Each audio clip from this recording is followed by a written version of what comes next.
अस्सलाम वालेकुम। मैं बीना ख़ान और आप लोग देख रहे हैं मेरा यूट्यूब चैनल। आज ना मैं बात करूंगी एक ऐसे ड्रामे के बारे में जो कई हफ्तों तक टॉप रेटिंग के साथ लोगों के दिलों पे दिमागों पे राज करता रहा और फिर अचानक जनाब एकदम से उसकी रेटिंग नीचे आई और कह सकते हैं कि उसका ज़वाल का जो सफ़र है वो शुरू हुआ।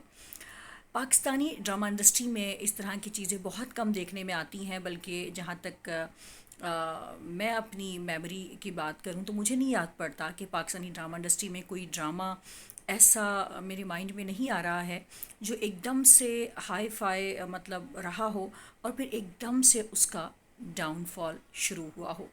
जी हाँ, सही समझे, मैं बात कर रही हूँ फेमस ड्रामा तेरे बिन की, जिसे लिखा नूरान साहिबा ने और जिसे डायरेक्ट किया सिराज साहब ने। एपिसोड 47 एक ऐसा टर्निंग पॉइंट जिसने तेरे बिन को आसमान की बुलंदियों से नीचे गिरा दिया। जी हाँ, एपिसोड 47 के बाद बहुत सारी बातें हुई, बहुत सारे कमेंट्स मेरी नज़रों के सामने से गुज़रे। कुछ कमेंट पे मुझे बहुत हंसी भी आ रही थी, कुछ कमेंट पे मुझे बहुत गुस्सा भी आ रहा था। और सबसे ज़्यादा अजीब बात मुझे ये लगी कि मुर्तसिम, जो कि ड्रामे का लीड रोल है, मुर्तसिम वो ऐसा कर ही नहीं सकता। वो इतना नेगेटिव नहीं हो सकता।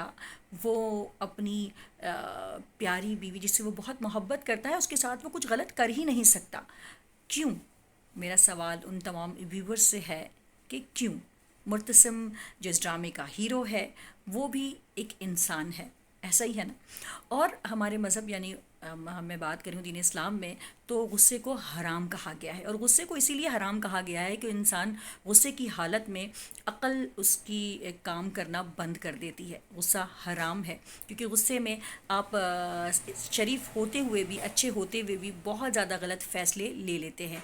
तो मुर्तसिम भी चूँकि इंसान है और गुस्से में एक शरीफ इंसान भी बहुत कुछ गलत कर सकता है। तो एक पॉइंट तो ये था जो मैं लोगों की बातों से एग्री नहीं करती। बहुत सारे व्यूवर्स ने कहा नहीं, मुर्तसिम से ऐसा क्यों करवाया और ये राइटर ने क्या लिखा है, मुर्तसिम तो ऐसा कर नहीं सकता। अरे बाबा, मुर्तसिम भी तो इंसान ही है ना, फरिश्ता तो नहीं है।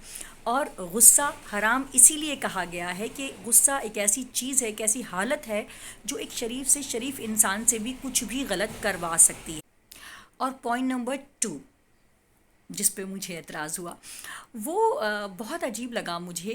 व्यूवर्स का इतना ज़्यादा दबाव था, इतना ज़्यादा दबाव था कि जनाब एपिसोड 47 में स्टोरी बदल दी गई और इतनी कुछ अजीब अंदाज में उसकी एडिटिंग की गई जो किसी को भी हज़म, मतलब उसको हज़म करना कोई आसान बात नहीं थी। और कुछ कमेंट में, बल्कि बहुत सारे कमेंट मेरी नज़रों से ऐसे गुजरे जिसमें लिखा था कि कुछ समझ आया, कुछ समझ आया, ये क्या हो रहा था, ये क्या था। मुझे बड़ी हंसी आई क्योंकि जो भी था वो साफ नज़र आ रहा था और उसको स्टोरी को चेंज नहीं करना चाहिए था। आई डोंट नो कि स्टोरी को चेंज किया गया और यही वो टर्निंग पॉइंट था जिसने ड्रामे को आसमान से ज़मीन पे जो ड्रामे को ले आया। आई थिंक सो, मेरा ऐसा मानना है कि ये टर्निंग पॉइंट था जिसने ड्रामे को फ्लॉप की तरफ लेके गया।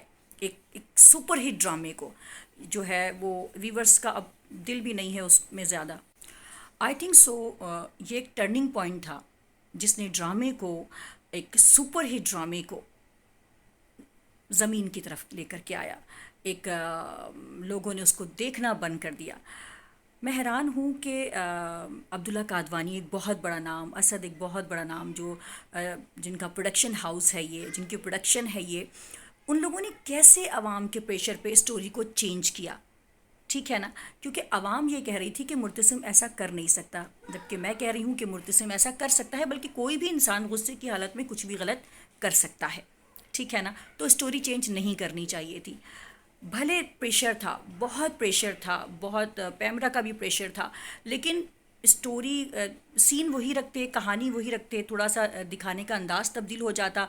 अब इंतहाई मुज़ाहिका ख़ेज़ बात थी ये कि जो मीरब की जो ऑडियो एडिटिंग की गई, यानी कि और एक तरफ मीरब कहती हुई नज़र आती है कि ये मैंने अपनी मर्ज़ी से कैसे कर दिया, दूसरी तरफ मुर्तसिम ये कहता हुआ नज़र आता है कि मैं क्यों नहीं रुका और मैंने ये अपनी मर्ज़ी से कैसे कर लिया। ये इंतहाई मुज़ाहिका ख़ेज़ एडिटिंग थी, बिल्कुल बेकार एडिटिंग थी।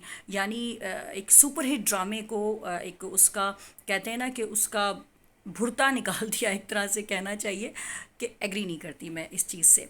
तो ये टर्निंग पॉइंट था जिसने ड्रामे को, आई थिंक सो, यही वो टर्निंग पॉइंट था जिसने ड्रामे को असल में फ्लॉप किया। भले अवाम का प्रेशर था कि ऐसा नहीं होगा, मुर्तसिम नहीं कर सकता, लेकिन राइटर को, इस ड्रामे के डायरेक्टर को स्टोरी चेंज नहीं करनी चाहिए थी।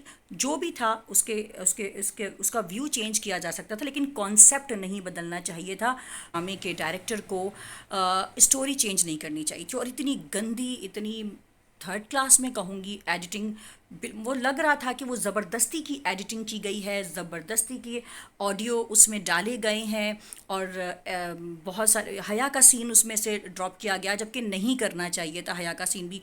अवाम में से बहुत सारे कमेंट ऐसे आ रहे थे, हम इस ड्रामे को देखेंगे नहीं, हम इस ड्रामे का बायकॉट कर देंगे, लेकिन ऐसा कुछ भी नहीं होता, ऐसा कुछ भी नहीं होता। मुझे आज भी याद है पाकिस्तानी ड्रामा धुआं, जिसमें आशिर अज़ीम ने जो है वो मेन हीरो का लीड रोल किया था। उसमें जब दोस्तों के ग्रुप में वन बाय वन सारे दोस्त की डेथ हो रही थी, तो अवाम का उस ड्रामे पे भी बहुत ज़्यादा प्रेशर था कि हीरो को नहीं मारना है, हीरो को नहीं मारना है, हीरो को नहीं मारना है।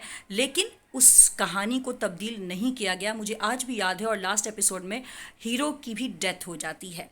तो आई थिंक सो कि यही होना चाहिए था, कहानी को तब्दील करना, वो भी व्यूवर्स की चॉइस पर, वो भी जो हमारे व्यूवर्स हैं उनके दबाव में आकर आप स्टोरी चेंज कर देते हैं। आई थिंक सो ये एक गलत रवैया है, स्टोरी को चेंज नहीं होना चाहिए था, इतनी थर्ड क्लास एडिटिंग नहीं करनी चाहिए थी। उसकी जो स्टोरी थी उस पर कायम रहते, उसी तरह उसको लेकर के चलते। वही हमारे व्यूवर्स जो कह रहे थे कि हम ड्रामा नहीं देखेंगे, हम ड्रामा देखना छोड़ देंगे, मेरा ये एक्सपीरियंस है कि वो तमाम व्यूवर्स ड्रामा देखते, उसको पसंद करते और उसकी पॉपुलैरिटी में कोई कमी नहीं आती, मेरा ऐसा मानना है। ये कुछ चीज़ें थीं जिन्होंने मुझे मजबूर किया कि मैं तेरे बिन ड्रामे के व्यूज़ आप लोगों के साथ शेयर करूं। और ये किसी भी ड्रामे पर पहली बार ऐसा है कि मैंने अपने आप को मजबूर पाया कि इसका रिव्यू मुझे देना चाहिए।